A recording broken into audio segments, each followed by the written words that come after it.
Hello everybody, welcome back to my YouTube channel. I am Aiden Cossack, and today we are going to be talking about my favorite director of all time's newest movie, Once Upon a Time in Hollywood.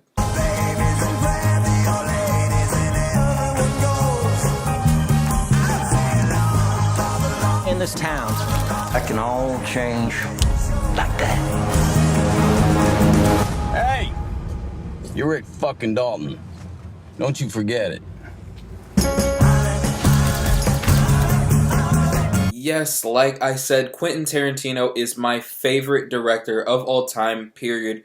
Hands down, end of story. That's all there is to it. Pulp Fiction is definitely, depending on the day, my second or my third favorite movie of all time. Only being beaten out by Empire Strikes Back and Blade Runner: The Final Cut, because I really, really love those movies. If you haven't seen those movies, why am I saying that like you haven't seen those movies? If you watch a movie review channel, you have seen those movies. Who am I kidding? But anyways, enough of that. We are moving on to Once Upon a Time in Hollywood, which is the 9th Quentin Tarantino movie, written and directed by, all that great stuff like he normally does. And I have been especially excited for this movie because ever since the first trailer came out, this whole movie has just felt like a nod and an ode to all those classic movies that Tarantino probably grew up loving and watching, all those throwbacks back to the 50s and the 60s and all the weird one-off TV shows that would get a 13-episode season and then you would never hear of them ever again.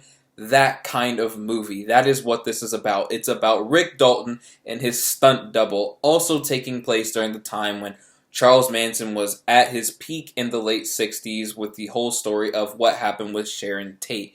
And talking about Sharon Tate, I feel as though with this movie, and I'm definitely not going to give away any spoilers because, you know, us Tarantino fans know he tends to like to do things his way in his movies, and that's pretty much as far as I'll go with that. But referencing Sharon Tate, I feel if you go into this movie not understanding who Sharon Tate is and why Charles Manson and his ridiculous, insane cult was so relevant to her and what happened with her in her later life, I feel as though you leave this movie as an empty audience member and that this movie really didn't do much for you and you're kind of left wondering what happened. One of the things that I always love to say about one of my favorite movies of all time is Pulp Fiction is you go, wow, that was a great movie. What was it about? And that's kind of the vibe that this movie definitely gives you. It definitely, I saw William Bibbiani tweet this out right after he saw the movie, and he said that it meanders. And I wanted to go into this movie and so strongly disagree with that, but I just can't. This movie absolutely meanders, but whereas for him it was a negative, for me, it's not all negative. Some of it's positive. Some of my favorite Tarantino moments are when Tarantino's just sitting in there and he's writing out a scene and he's probably got half a page of just rambling, complete nonsense between two characters. And you get crazy interactions between an Al Pacino and a Brad Pitt, who is incredible in this movie, by the way. Brad Pitt, wow, he went to a different level with this character. I'll get into that in a second, but when this story meandered and it went off, I don't care. When it's Tarantino who's driving the car, I don't care. If I'm chilling in it, I'm sitting back, I'm relaxing, I just want to see where he's going to take me. I may not enjoy some of the scenic routes that he's taking me on, but on the other hand, you get a lot of those great character interactions like I was just saying. And great character interactions is the name of the game with this movie. Leonardo and Brad Pitt together.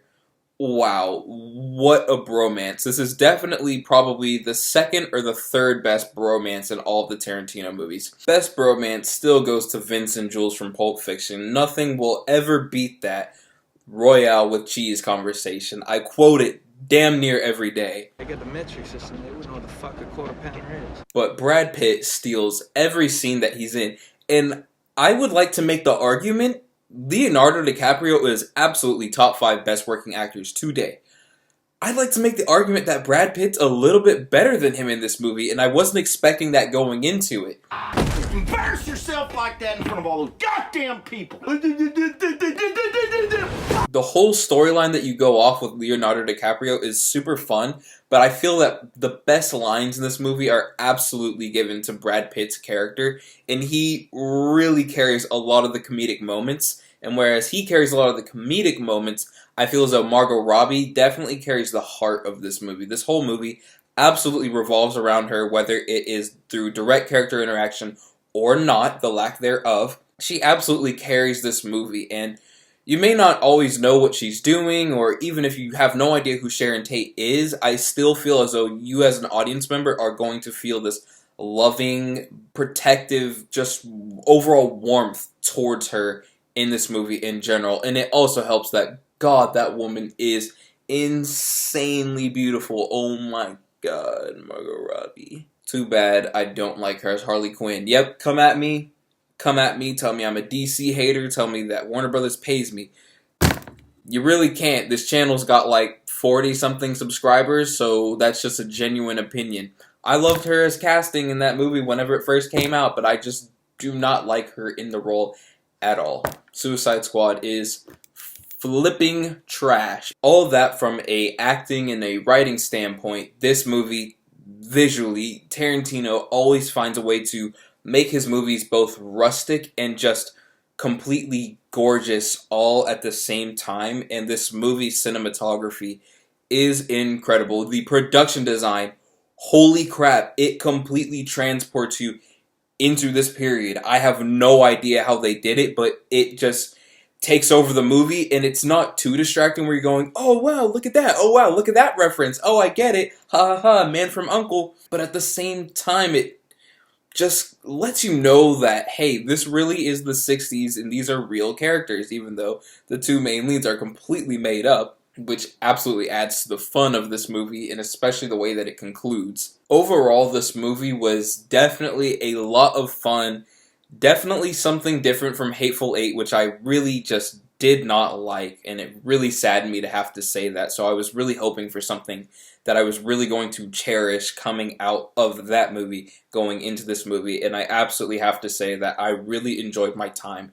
It is definitely not my favorite Tarantino movie. It is a very, very good movie. Nonetheless, I cannot wait to go back and see this movie, and I have this thing where every time I see a Tarantino movie for the first time, I go, oh yeah, it was good, but it wasn't as good as Pulp Fiction, and then I go back and see it like 5 more times, and I'm like, holy crap, I love this movie, and I can't wait to jump back into this world with some of these characters, although it definitely can be a little slow at times, and that's kind of my biggest knock against it. Very, very enjoyable movie. I'm gonna go about an 8 out of 10 for this movie, Once Upon a Time in Hollywood. But anyways, guys, that's it for this review. I don't know if you guys noticed if you watched my Lion King video, and I said that we would have a new show coming up. Look, here's what happened with that. I tried the live stream. I had no idea what I was getting into with the Wirecast and all of this stuff, so that is not going to be coming anytime soon. We are going to take a rain check on that one, put a little bit more money into the production, get a little bit better of a whole setup going on for you guys. That way you guys can really just truly sit back and enjoy yourself and just listen to some great movie news, because there's so much happening on a weekly basis, and nothing would make me happier than being able to sit down with you guys and just talk about everything going on in Hollywood, because that's all I do on a daily basis in general. But thank you guys so much for watching. Please be sure to subscribe if you haven't already. Please be sure to like the video if you guys haven't already. Comment, what's your favorite Tarantino movie? Were you looking forward to this movie? Did you like this movie? But also be sure to hit that notification bell so that we guys can stay up to date with everything going on in this channel. And thank you guys so much.